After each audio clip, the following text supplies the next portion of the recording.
Meus queridos irmãos, muito boa noite a todos. Em primeiro lugar, vou pedir ao nosso Pai, ao Mestre Jesus, que nos ampare e nos sustente durante toda a noite, para que possamos realizar a tarefa que nos propusemos a fazer em nome deles.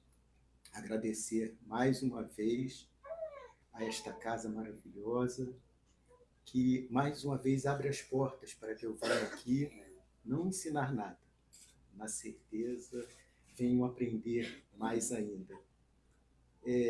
Gostaria de agradecer em especial a tantos amigos, ao Geraldo, Claudinha, Hélida e tantos outros, para não ser injustos, que têm dedicado muito do seu tempo no centro a que eu trabalho, o Amor e Caridade, e chega a ser desbalanceado o negócio, porque são tantos amigos indo para lá nos ensinar e, no momento, acho que basicamente eu e o Erivelto que estamos vindo aqui. Mas a gente vai melhorar essa balança de importação e exportação e em breve vocês vão ter outros amigos chegando aqui também. Eu gostaria de dizer que todas as vezes que o Alexandre não nos ouça, e ele também é um dos que compareça lá, todas as vezes que eu recebo um e-mail, um WhatsApp da esposa dele, meu coração palpita. Ele que não nos ouça, né? Mas palpita porque normalmente quando ela me manda uma mensagenzinha, já me dá a esperança de que é um convite para vir aqui estar com vocês. Eu amo estar aqui, vocês não imaginam o quanto eu sou acolhido aqui nesse ambiente. Só gostaria que, primeiramente, dividissem por pelo menos uns 500 tudo que foi falado aqui a meu respeito, porque senão a expectativa fica muito alta e eu não tenho a mínima pretensão de trazer nada que o nosso amado Mestre Jesus, a doutrina de Kardec, já nos tenha nos trazido. Então, apenas aproveitando o momento para relembrarmos coisas que no nosso dia a dia vão ficando para trás.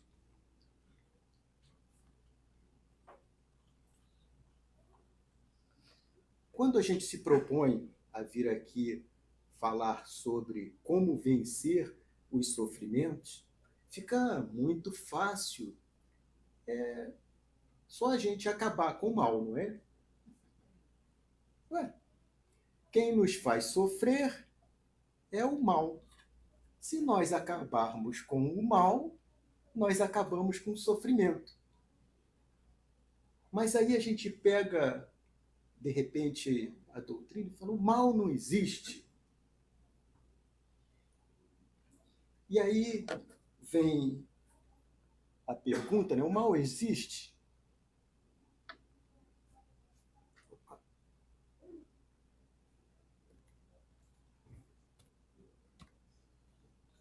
Ok. Se ele não existe, por que, por exemplo, no Pai Nosso, Jesus fala, né, livrai-nos do mal? Por que, em diversas passagens, Jesus expulsa demônios? Então, devem ser esse mal e esses demônios que causam os sofrimentos da nossa vida. Quando não são eles, é claro, nós temos que arrumar um outro qualquer, terceirizar, porque nós não causamos os sofrimentos da própria vida. Então é muito fácil a gente tentar arranjar alguém que seja o responsável pelo meu sofrimento, pelas coisas que estou vivendo. Eu tenho um estudo completo sobre o mal, não é o dia de hoje, mas eu me comprometo, assim que seja lembrado novamente, vir aqui e desenvolver esse tema, para a gente entender, fazer algumas reflexões sobre o que vem a ser o mal. Só para dar uma palhinha, por exemplo, quando eu rezava o Pai Nosso, há muitos anos atrás, quando a gente chega naquela parte, né, livrai-nos do mal, eu sempre na minha cabeça pensava no mal que está no mundo. Meu Deus, me livra desse mal que está no mundo para que ele não venha fazer mal a mim. Hoje, muito mais maduro, quando eu faço essa oração, eu livrai-me do mal, mas aquele que ainda está em mim, não o que está lá fora. Livrai-me do mal que ainda está em mim. E quando a gente vê aqui Jesus expulsando demônios, demônio no passado, na época de Jesus, não havia uma personificação, alguém com chifre ou coisa assim. Isso foi adotado posteriormente pela Igreja Católica, também tem outro estudo que a gente fala especificamente sobre isso. Mas demônio, esses termos, diabo, eram apenas causadores de problema ou coisa assim. E a gente sabe que existem espíritos que são mal intencionados e nós, em algum momento, sintonizamos com esses espíritos, trazemos eles para perto de nós, sempre por sintonia. É como uma rádio. Se eu quiser ouvir rock, eu vou sintonizar no rock. Se eu quiser ouvir funk, eu vou sintonizar funk. Cruz credo.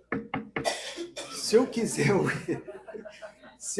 ouvir música clássica, mudou o ambiente, né?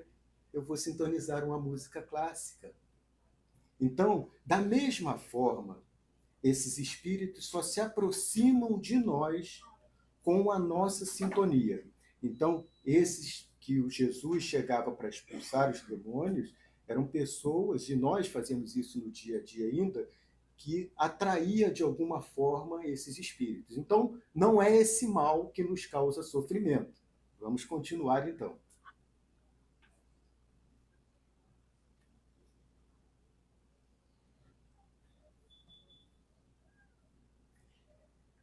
Nós vamos iniciar a nossa reflexão de hoje com essa passagem bíblica que eu acho bem interessante, e ela vai se relacionar com as perguntas do Livro dos Espíritos que nós faremos depois. Que passagem é essa? Aqui está o pedido de Tiago e João, ou de uma mãe, por quê? Essa passagem ela nos é trazida em dois evangelistas, que são Marcos e Mateus. Em Marcos, ela está no capítulo 10, dos versículos 35 a 40, e em Mateus, no capítulo 20, dos versículos 20 a 28. A diferença é que em Marcos, ele diz que o pedido teria sido feito diretamente por Tiago e João. Já em Mateus, diz que o pedido teria sido feito pela mãe deles. O que para nós não tem a mínima importância, porque o que a gente vai dar ênfase aqui é a resposta de Jesus. Então, quem perguntou, não tem problema. O importante é entendermos a resposta que Jesus deu. Qual é o texto? O pedido de Tiago e João. Nisso, Tiago e João, filhos de Zebedeu, aproximaram-se dele e disseram: Mestre, queremos que nos faça o que vamos te pedir. E o que vocês querem que eu faça? Perguntou ele. Eles responderam: Permite que na tua glória nos assentemos, um à tua direita e o outro à tua esquerda. Jesus disse-lhes: Vocês não sabem o que estão pedindo. Podem vocês beber o cálice que estou bebendo ou ser batizado com o batismo que estou recebendo, que estou sendo batizado? E a resposta deles: Podemos. Jesus lhes disse: Vocês beberão o cálice que estou bebendo e serão batizados com o batismo que estou sendo batizado. Mas assentar-se à minha direita ou à minha esquerda não cabe a mim conceder. Esses lugares pertencem àqueles a quem foram preparados por meu Pai. O que isso tem a ver com o nosso estudo de hoje, o sofrimento? Vamos a algumas considerações. Em primeiro lugar, o pedido que eles fazem diretamente ao Mestre Jesus. Mestre, permita que, na sua glória, nos assentemos à sua direita e à sua esquerda. O que eles estão pedindo nesse momento? Eles querem um local de destaque ao lado de Jesus. Mas será que eles estão preparados para isso? Será que eles já percorreram todo o caminho que Jesus percorreu? E quantas vezes nós fazemos isso no nosso dia a dia, de querer uma posição para a qual ainda não estamos preparados? E o pior é que muitas das vezes, em função do que a gente chama inveja, a gente não quer se esforçar e passar por todas as privacidades e dificuldades para chegar aonde o outro chegou. É mais fácil nós puxarmos a escada para que ele caia e volte à posição que nós estamos. Então, na maioria das vezes, ao invés de nos esforçarmos para chegar ao topo, nós tentamos derrubar aquele que já chegou. Porque a inveja, se a gente fosse fazer uma definição aqui, eu diria que é a não aceitação do que o outro tem de melhor que nós. Quando a gente não aceita que o outro tem algo melhor que a gente. Quando a gente aceita isso de verdade, do fundo do coração, ele vira a nossa inspiração. Alguém aqui inveja Jesus? A gente tem inspiração, ele é a nossa inspiração. Se alguém não aceita, se alguém o inveja, é porque não aceitou ainda que ele é melhor que nós. E não se esforça para chegar aonde ele chegou. Então a resposta de Jesus aqui é que é interessante. Porque ele fala o seguinte: vocês estão preparados para beber do cálice e receber o batismo? E eles, sim, nós podemos. Porque na cabeça deles, quantas vezes eles já beberam no mesmo cálice de Jesus? E o batismo deles teria sido feito por João Batista, que também batizou Jesus. Ok. Então, eles estão cumprindo todos os requisitos, estão bebendo no mesmo cálice e já foram batizados como Jesus foi. Mas será que o que Jesus respondeu, quis perguntar para eles em relação ao beber do cálice e ao batismo seria o que eles efetivamente pensaram? Será? Essa passagem se dá no momento em que Jesus está falando para eles, está fazendo para eles a profecia de que ele seria morto. É um pouco depois. E eles não compreenderam que Jesus estaria falando da sua morte, de como ele seria morto. E ele pergunta se eles estão preparados. E a resposta deles é sim. E aí vem uma coisa que é maravilhosa. Jesus fala para eles: vocês beberão do cálice que estou bebendo e serão batizados no batismo que estou sendo batizado. Por que Jesus fala isso para ele? É maldade? Jesus fala isso porque ele sabe que o futuro de todos nós, sem exceção, é um dia atingirmos a perfeição ou semi-perfeição, espíritos mais puros. E nesse dia, nós seremos levados a cumprir determinadas missões que exijam de nós esse cálice e esse batismo que Jesus se referiu. Fica nesse pequeno texto mais uma grande lição de Jesus, a humildade. Em que momento Jesus se mostra humilde? quando ele fala para eles que o assentar-se à direita ou à esquerda não é escolha dele.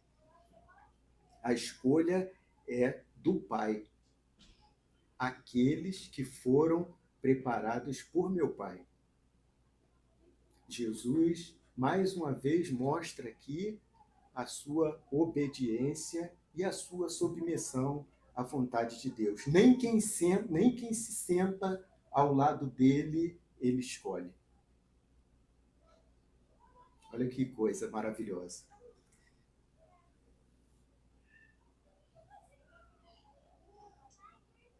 Eis aqui, nosso mestre, nosso guia, nosso modelo. E aí, diante dessa imagem maravilhosa, eu tenho uma boa e uma má notícia para vocês. Eu não vou nem perguntar qual que querem ouvir primeiro, eu já vou falar a boa.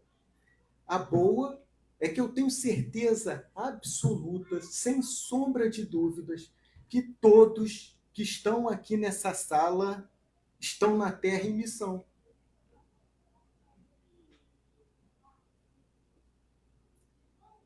Vou falar mais. Aqueles que não acreditam, eu vou piorar.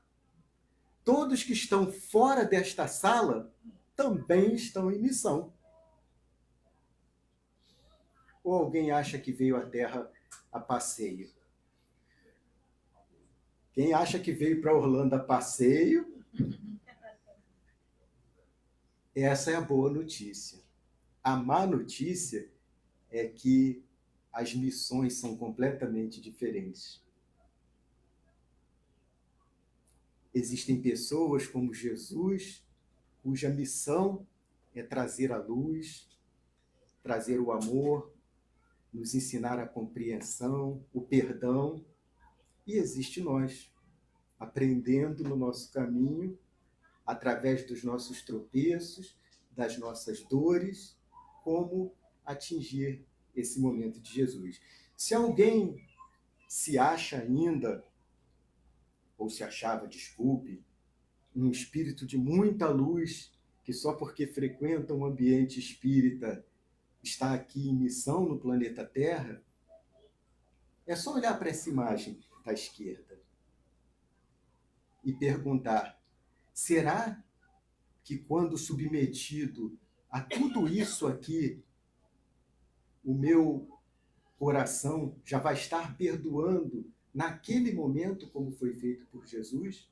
Depois de fazer tanto bem, espalhar tanto amor, depois de passar por tudo aquilo ali, ou estar passando, pede ao Pai que nos perdoe, porque nós não sabíamos o que estávamos fazendo. Imagine que nós, no nosso dia a dia, às vezes andando no trânsito, uma buzina, uma olhada de mau jeito, um dedo levantado, naquela posição que todo mundo sabe que o americano adora fazer. Mas isso já nos tira do sério. A gente leva aqui como brincadeira, mas é para a gente perceber que no nosso dia a dia nos aborrecemos e perdemos a razão, às vezes por coisas tão pequenas. E aí a gente se acha ainda um espírito que veio à Terra para trazer luz, para trazer compreensão, para trazer amor. Não, estamos todos nós encarnados para aprendermos. E aí, como é feito o nosso aprendizado? Normalmente, através de duas formas. A primeira delas é a prova. São as provas, que a gente vai falar um pouquinho sobre elas agora. As provas são isso aqui. Alguém aqui já fez prova? Todos fizeram? Tem certeza? Todos fizeram prova? Todos passaram por aqui? Então fica mais fácil de explicar, né? As provas é o momento em que o nosso conhecimento é colocado à prova. A pedagogia é a imitação do plano espiritual. Não é o plano espiritual que imitou a pedagogia. É a pedagogia que imita o plano espiritual. E ela traz inúmeras semelhanças. Por exemplo, quando a gente é matriculado na escola, a gente, quando vai para uma faculdade, a gente pode escolher a profissão que a gente quer exercer? Normalmente sim, né? Sim. A gente pode escolher os horários que a gente vai estudar? Sim. Aqui nos Estados Unidos, a gente às vezes até escolhe qual o professor que a gente quer para dar aquela matéria. Não é isso? Sim. Então veja que quando a gente vem para a Terra para cumprir uma prova, nós também, de certa forma, escolhemos essas matérias. É claro que a gente está falando das qualidades morais que a gente vem aqui para desenvolver e aprender, diferente das matérias de profissão. Mas acontece mais ou menos da mesma forma. E aí vem a outra pergunta. Quando a gente vai para a escola, a gente fazer a prova, a gente recebe a prova antes de fazê-la? A gente conhece especificamente a prova que a gente vai fazer naquele dia para testar os nossos conhecimentos? Não. Então, é muito similar. Quando a gente vai encarnar, nós escolhemos quais as qualidades morais que a gente quer ser testado para desenvolver, e a partir daí somos submetidos às provas. E quem são os nossos professores dessas provas? São todos aqueles que entram em contato conosco no dia a dia. Tem aqueles professores que são mais difíceis, né? Que é ruim, às vezes, de aturar. Tem aqueles que são mais tranquilos. Mas essas pessoas são instrumentos na nossa vida para que sejamos submetidos à prova. A gente pede paciência a Deus. Já falei isso aqui. Ele não vai abrir a nossa cabeça e botar 1 quilo de paciência lá dentro. Ele nos coloca pessoas na nossa frente para que possamos desenvolver a nossa paciência em detrimento do comportamento daquela pessoa. É assim que funciona. Então, todas essas oportunidades que a gente tem no dia a dia é para desenvolvimento das nossas qualidades morais. Isso são as provas. Mas eu posso não ir fazer a prova. Posso ou não posso? Sim. Não quero ir fazer. Está difícil, não me acho preparado. Posso recusar e fazer a prova. O que acontece quando eu recuso a fazer uma prova na escola? Reprovado, recuperação, o que seja. Eu vou passar de ano? E o que acontece no plano espiritual quando a gente é matriculado aqui na escola e não executa a prova como tem que ser executada? E aí a gente, por exemplo, se nós estivermos na 4ª série do ensino médio ou fundamental, a gente volta para a 3ª? Não. A gente repete a mesma, porque nós já atingimos aquele nível de desenvolvimento ou de conhecimento. Então a gente não vai voltar. E é muito similar ao que acontece no plano espiritual. A gente não regride, a gente volta para cumprir aquela tarefa. É por isso que todas as vezes que eu vou no plano espiritual, eu peço para fazer a prova da riqueza. E estou sempre ficando reprovado. Brincadeira. Riqueza de amor, de carinho, de compreensão e tantas outras qualidades. Mas existem as provas que a gente vai sendo submetido e tem que se esforçar para passar. Agora, tem mais um detalhe. Eu não posso fazer a prova do meu amiguinho. Eu posso falar para o professor, deixa eu fazer a prova dele aqui. Deixa, Geraldão, fazer a prova aqui. Eu posso fazer a prova do meu amigo? Sim ou não? Não. E se eu fizer a prova do meu amigo? Ele vai passar de ano? Se o professor souber? Não. Aí, mas vocês vão falar assim para mim, mas Simão, o sirineu, ele auxiliou Jesus. E aí a pergunta que fica é: ele foi crucificado no lugar de Jesus? Sim ou não? Porque aquela prova era de Jesus. Era a missão dele. A natureza nos dá diversos exemplos de quando a gente tenta, de alguma forma, auxiliar demais, além do que a gente acaba causando ou a morte ou um problema sério. Se a gente pega lá a borboleta para sair do casulo, aí eu quero ver logo essa borboleta, essa lagarta se transformar em borboleta e voar. Eu vou lá e quebro o casulo antes do tempo. Sabe o que acontece?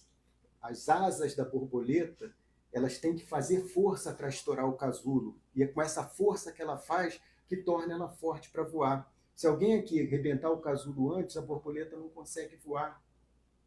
Se a gente pega uma planta e quer ver crescer e bota água além do necessário, o que a gente faz com a planta? A natureza é recheada de exemplos que a gente podia ficar falando aqui por vários minutos. Então, Couto, você está dizendo que a gente não deve ajudar o outro porque a prova é dele? Não, não foi isso que eu falei. O que eu estou falando aqui? Que nós não devemos fazer a prova do outro, mas o auxílio é a nossa obrigação. Nós devemos auxiliar sempre. O problema é que as pessoas, às vezes, ao invés do auxílio, ela quer que alguém faça para ela a prova. E é nisso que a gente tem que medir muito bem. É isso que a gente tem que pesar muito bem. Ele quer um auxílio ou ele quer que eu faça a prova para ele? É simples? Não, não é simples. Mas a gente tem que sempre ter essa reflexão em mente. Em que momento o meu auxílio está tornando a outra pessoa fraca na sua prova, na execução da sua prova? A gente ainda vai falar mais sobre isso aqui. Expiação. O sinônimo aí de expiação é quando nós reparamos um mal que fizemos. A gente pode usar muito bem esse sinônimo de expiação. Então vejam que, enquanto a prova é algo que nos prepara para o futuro, quando a gente vai passando de ano e cumprindo as tarefas, a expiação ela vem para reparar o nosso passado. Mas qual é a diferença, então? Quando acontece uma coisa ou outra? Por exemplo, nós tivemos o período da escravidão, em que os senhores de engenho se achavam tão poderosos que eles podiam castigar aqueles que para eles não eram seres humanos. Impunham castigos tremendos, dores na família. E na cabeça dele, o que ele estava fazendo era totalmente certo. Nós tivemos o Holocausto judeu. Imagina o bem que eu estou fazendo à sociedade, eliminando da terra aquele povo que não acreditou em Jesus, aquele povo que matou Jesus. Olha que benefício eu estou fazendo para o planeta Terra. Essa, é claro, era a consciência ou o pensamento das pessoas naquele momento. A chamada Santa, e aí a gente bota entre aspas, Inquisição, que da mesma forma tirou da terra inúmeras pessoas possuídas por demônios, que não acreditavam em Deus, que falavam coisas que não eram verdade. Imagine essas pessoas, esses espíritos, ao desencarnar, chegando do outro lado, com a consciência tranquila de que fez o que tinha que ser feito, de que praticou o bem que tinha que praticar. E não há como você convencer essa pessoa do que o que ela está fazendo é errado. A consciência dela é de que o que ela fez é certo. O que ela fez é pela autoridade que ela tinha. Como é que você muda a consciência de uma pessoa como essa? Diferente da prova em que eu já compreendo que eu necessito, eu sou vaidoso, orgulhoso e tantos outros defeitos morais e que eu tenho que melhorar, diferente daqui, essas pessoas não pensam assim. Elas acham que tudo que fizeram estava correto. Mas a gente está falando de passado, né? Essas coisas que a gente está citando aqui já não existem mais nos dias de hoje. É tudo passado.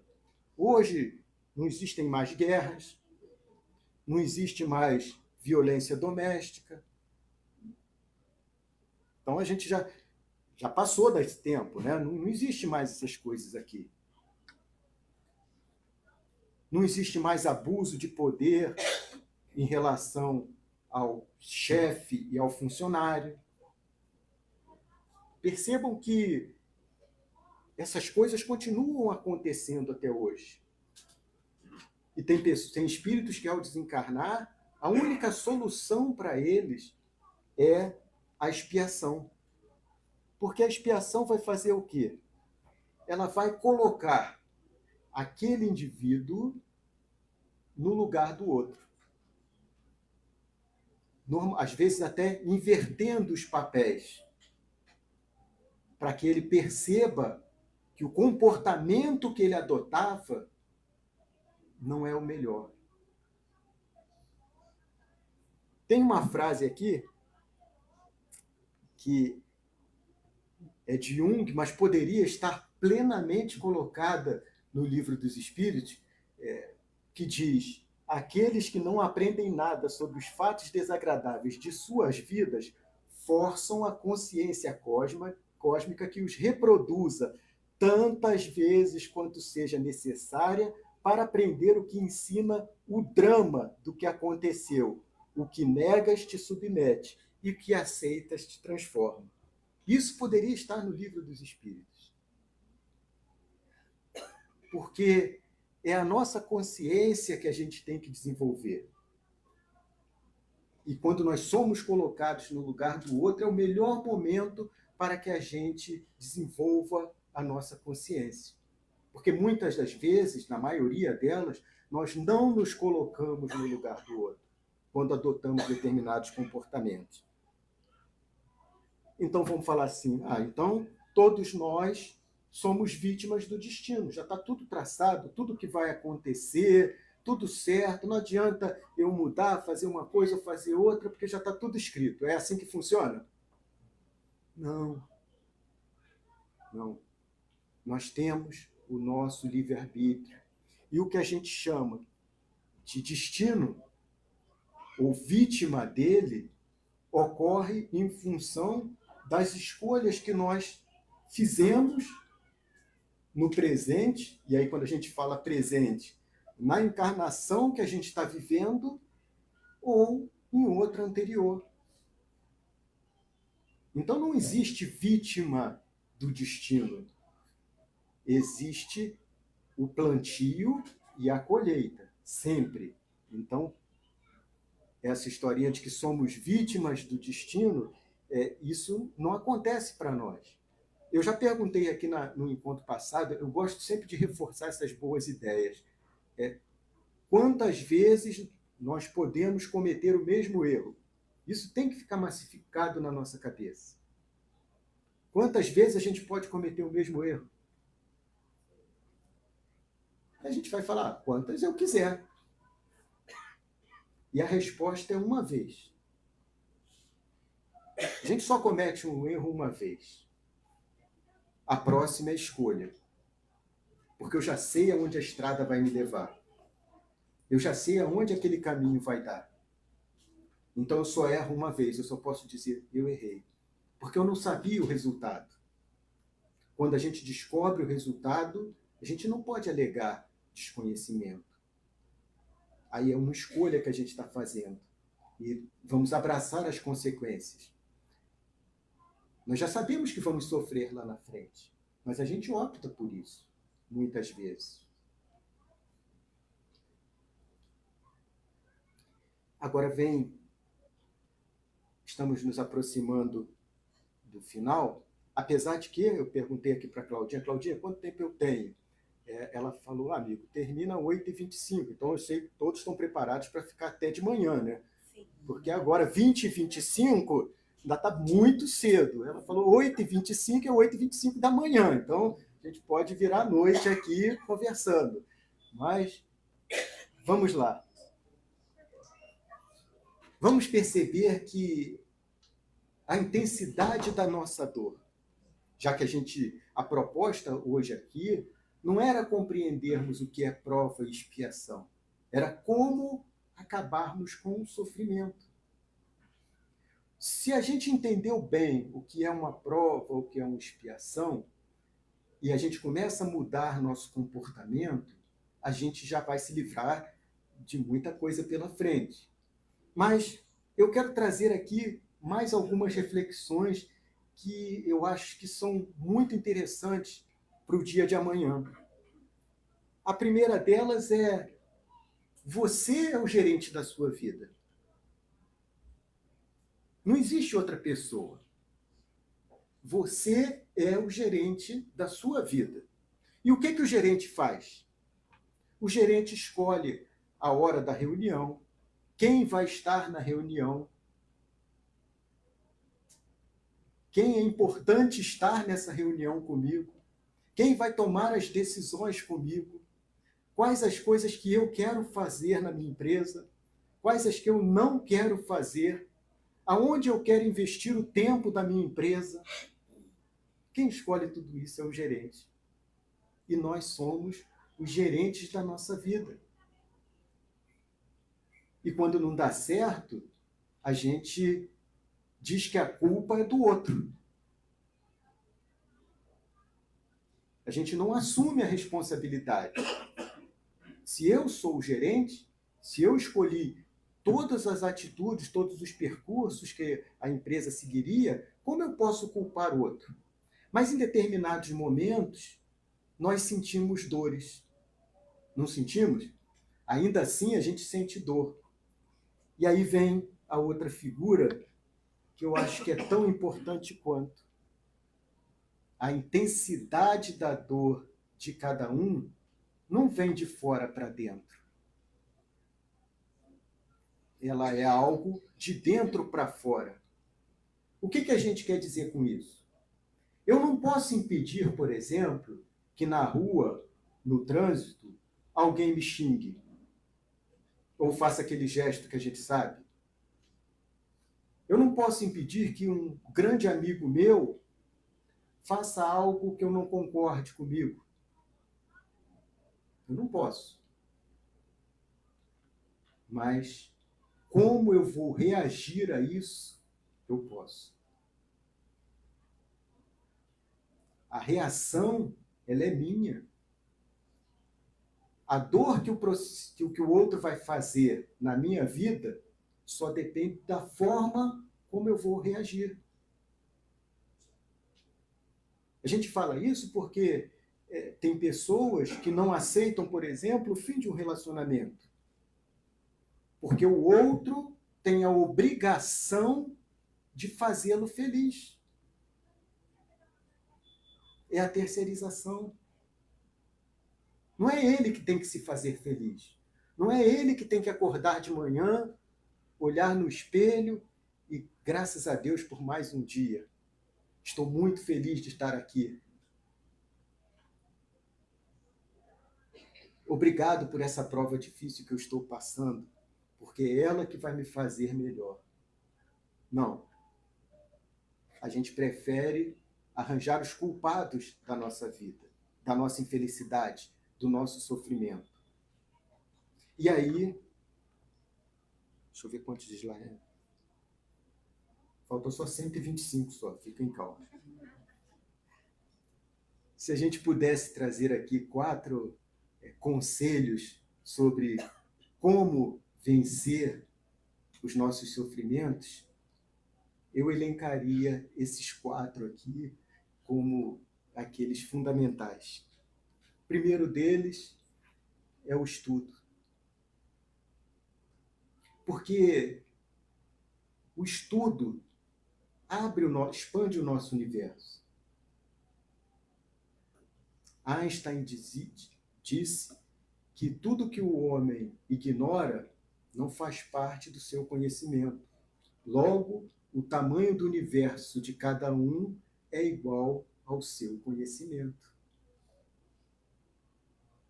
Então, quando a gente estuda, a gente abre cada vez mais o universo diante de nós, aumentando as possibilidades de escolha. E quando a gente fala estudo, é principalmente as coisas de cunho espiritual. Porque essas, quando a gente regressa, a gente leva de volta na nossa bagagem. A gente vai levar o que aprendeu de matemática? Sim, porque aquilo passa a fazer parte do espírito. De música? Sim, tanto é que tem crianças que já nascem com o dom da música. Então, nada que a gente aprende, nada que a gente aprende fica para trás. Vai sempre na nossa bagagem. Mas eu estou aqui dando ênfase às coisas do espírito. Porque quanto mais a gente mergulha nas coisas do espírito, mais o nosso foco vira para as coisas do plano espiritual. E a gente acaba dando menos valor às coisas do mundo material. Quanta gente briga por tanta coisa, e se nós parássemos para pensar um minuto, e se eu estiver desencarnado amanhã, qual a importância que isso vai fazer na minha vida? Também adoro essa frase, eu repito sempre. Mas é para a gente levar isso para casa.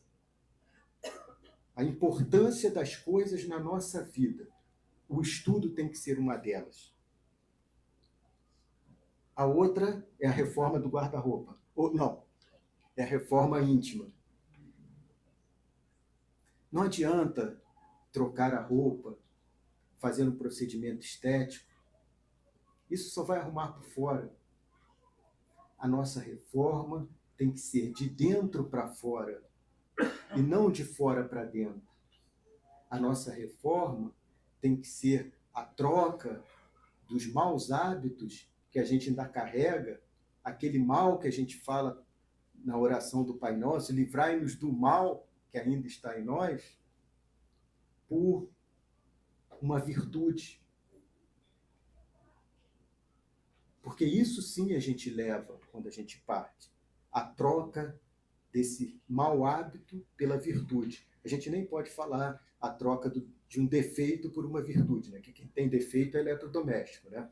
Então, no nosso caso, é efetivamente a melhora, a substituição dessas coisas que a gente tem. Então, essa reforma íntima, ela é fundamental na nossa vida.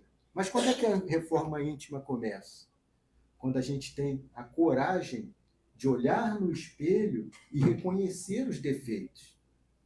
Se nós nos achamos um espírito de luz aqui na Terra, encarnado só para levar o conhecimento ao próximo, que viemos aqui só para fazer o bem e que nada do que eu faço é errado, tudo que eu digo é certo, o que a gente vai aprender? Então a gente tem que estar aberto para isso. É olhar com coragem no espelho e observar as nossas falhas. Isso aqui foi uma foto que eu mesmo fiz lá no Recreio dos Bandeirantes, quando fui esse ano visitar a minha mãezinha lá no Dia das Mães. E é isso aí mesmo. É um maciço, uma pedra, e tem uma rachadura ínfima, onde provavelmente caiu essa semente há alguns anos atrás, e essa árvore cresceu. As suas raízes estão penetradas. Só que você chega perto, eu tenho até outras fotos, você olha e você praticamente não vê a rachadura, de tão pequena que ela é. Mas a árvore está ali. Bonita. É a resiliência que nós temos que ter em nossa vida.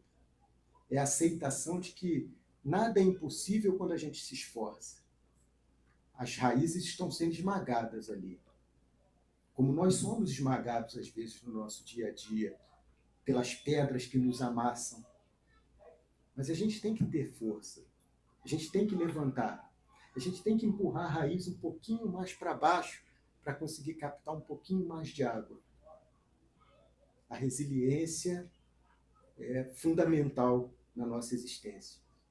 Eu acordo todos os dias e ou eu corro 10 quilômetros ou pedalo 20. Eu acordo, às vezes, com muitas dores. Às vezes o tempo está frio, mas eu vou lá, porque é fundamental para a minha saúde. Então são as escolhas que nós fazemos no dia a dia. Nem sempre vai ser prazeroso. Muitas vezes vou fazer com dor, contra a minha vontade. Mas eu sei o que é melhor para mim. São as nossas escolhas. Por último, uma foto, já que eu já coloquei várias fotos de Jesus, eu trouxe outro personagem, a Madre Teresa de Calcutá. E aí vai falar, poxa, mas eu tenho que ser igual a Madre Teresa de Calcutá? Não. Você não precisa ser igual a Madre Teresa de Calcutá. Não precisa ser igual a Chico Xavier, igual a Jesus. Porque o nosso nível, infelizmente, nós ainda estamos muito abaixo desses espíritos. Mas nós podemos amanhã acordar e dar um sorriso para alguém que não tem o hábito de dar o sorriso para nós, cumprimentar as pessoas. Eu falei aqui que eu pedalo, ou corro. É engraçado que quando a gente vai passando pelas pessoas, a gente cumprimenta, good morning, eu já levanto a mão e no meu pensamento, Deus te abençoe, e cumprimenta a pessoa. Tem pessoas que eu faço isso há 5 anos e passa por mim todos os dias e não respondem. A pessoa, no simples, ela já sabe, porque me vê correndo todo dia, passando por ela já sabe que eu vou cumprimentar. Mas é o hábito dela, é do país, ok. Então eu não julgo, eu simplesmente faço a minha parte. É o abraço, é o silêncio diante de uma ofensa. Nós podemos fazer muita coisa no nosso dia a dia. Pequenas coisas, são muito pequenas. Nisso Emmanuel fala para nós que os nossos esforços têm que ser muito pequenos para que nós possamos caminhar muito. Então ele já fala isso. Se o nosso esforço for muito pequeno e fizermos muito poucas coisas no nosso dia a dia, já estaremos caminhando muito na nossa jornada evolutiva. O problema é que nós não queremos fazer nem essas pequenas coisas. Por isso que eu falo, e eu tenho essa consciência, da distância que nós estamos de espíritos como aqueles, que abrem mão de toda a sua vida, do que a gente chama vida, porque a gente tem o foco ainda no material, para auxiliar o próximo. Como eu estou tratando aquele que é meu subordinado nesse momento? E a gente está falando aí das relações familiares, aquela foto que a gente mostrou aqui anteriormente. Como eu estou tratando essas pessoas que nesse momento se encontram como meu subordinado?